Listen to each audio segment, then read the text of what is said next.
What's up guys, welcome back to Osh Creative Studio. In this video, I'm showing you my full YouTube talking head setup for 2026.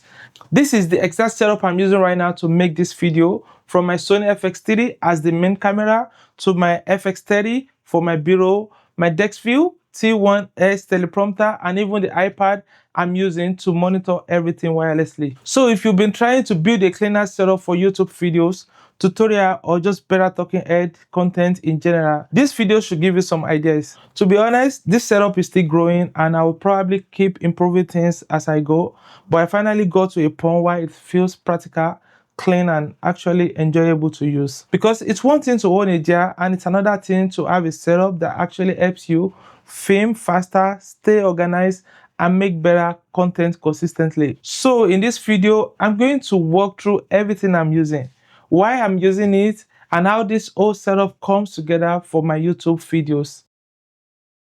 One thing I've realized is that creating talking head videos get a lot easier when your setup removes frictions. If camera setup is too stressful, if monitoring is awkward, if you keep forgetting the lines that you want to talk about, or if the lighting takes too long every single time, it's become harder to stay consistent. So that's the reason why I'm trying to solve the problem with this setup. So now let's talk about the main camera. My main camera for this setup is the Sony FX3 and I'm pairing it with the Sony 24-70 GM2. Just a look that feels polished without me fighting with the camera. So Sony FX3 is my everyday go-to camera for my talking head video. And with the 24-70 GM Master 2, I get a lot of flexibility, especially because of the tracking. And because of the nature of this lens, 24-70, I can stay a little wider if I want more of this setup in the frame, or punching tighter, or if I want a clean, more focused tracking a video. So this is one of the reasons why I prefer the GM Master 2 every time for my main camera. So this lens really makes a lot of sense for this kind of setup, just because I'm not locked into one framing. So let's talk about the tripod I'm using for this setup. So I'm using the 546 Manfrotto support. This is actually a really heavy duty support for the camera, and especially once you start adding more weight to it, the teleprompter in front, and you don't want the setup feeling shaky or under support. So a solid tripod makes the whole things feel more locked in and more dependable. And once the camera is stable, everything else becomes more easier, from framing to recording or just having confidence in the shot. And also because people focus more on the camera and the lenses, the stand you're using or the heavy duty stand you're using really matters a lot, because this is a lot of money we're talking about and you don't want to risk anything, maybe because the load is too much and anything can happen at any time. So make sure you invest in a heavy duty stand. Now for the bureau, I'm using the Sony FX30 with the Sigma 18-50 lens.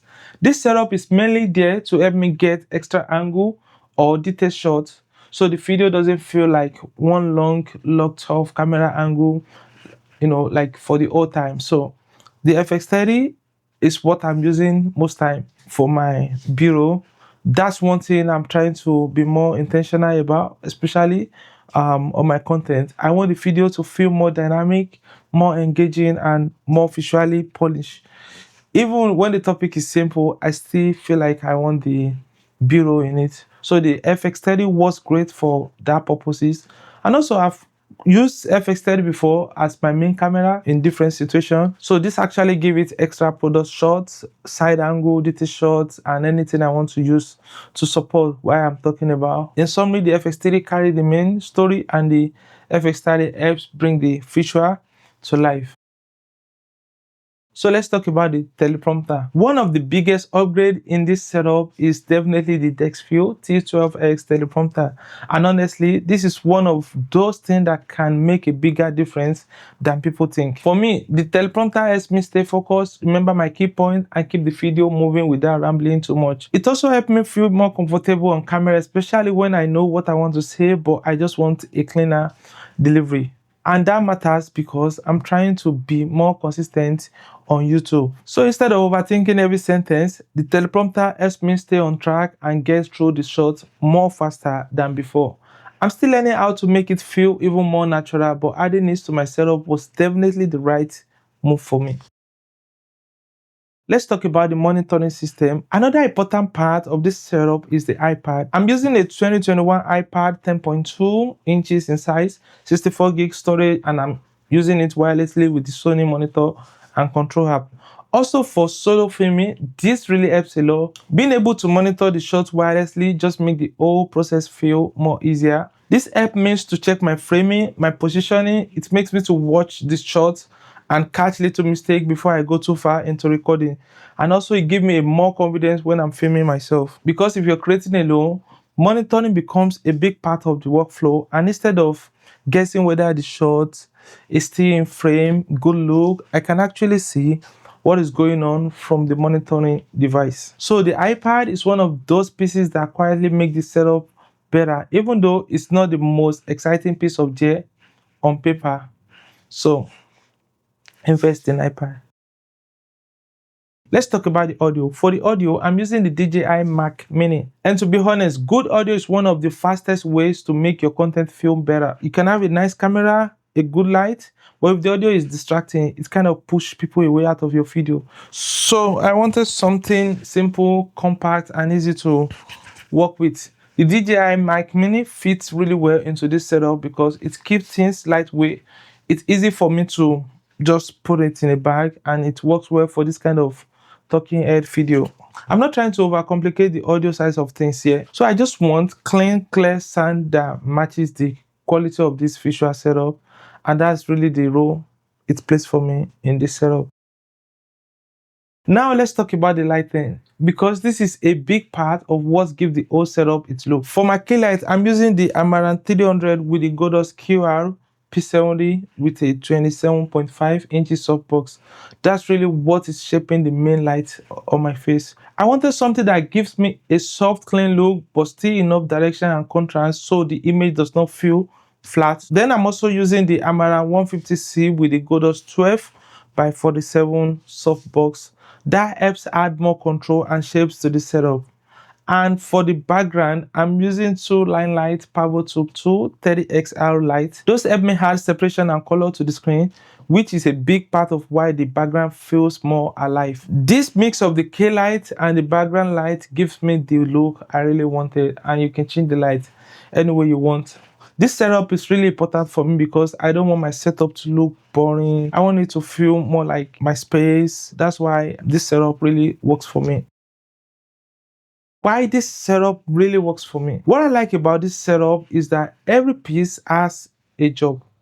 The FX30 gives me the main polished image that I want, which is my main camera. The FX30 helps me to get extra B-roll whenever I'm shooting content or unboxing, or I'm talking about something that needs a close-up. So I use the FX30 for my B-roll. The Desview teleprompters help me to stay on track. The iPad helps me with the monitoring when I'm filming myself. The DJI Mic Mini keeps the audio simple and clean, and the whole lighting brings the whole things together visually. So it's not just a random collection of gears, it's a setup that actually supports the kind of video I want to make. And that's really the biggest point of this video. So I'm trying to build a workflow that helps me create more consistently, and this setup gives me a lot closer to that. So when we're talking about what I want to improve, now even though I'm happy with where this setup is right now, I still want to improve a few things. I want to keep refining the workflow so everything feels faster when I'm getting ready to shoot. I want to improve the overall efficiency, and I also want to keep pushing the visual side of the content so it feels even more polished over time. So this isn't me saying this is the final perfect setup. So this is my rich setup right now, and it's the one I'm using to make better video and stay more consistent. Alright guys, so this is my full YouTube talking head setup for 2026. If you're building your own setup right now, let me know in the comment section what camera gear you're using. And if you want more video of my Sony FX30, Sony FX30, teleprompter setup, iPad monitoring, workflow, and overall creator setup, make sure you subscribe to us Creative Studio. Thanks for watching, and I will see you in the next one. Peace out.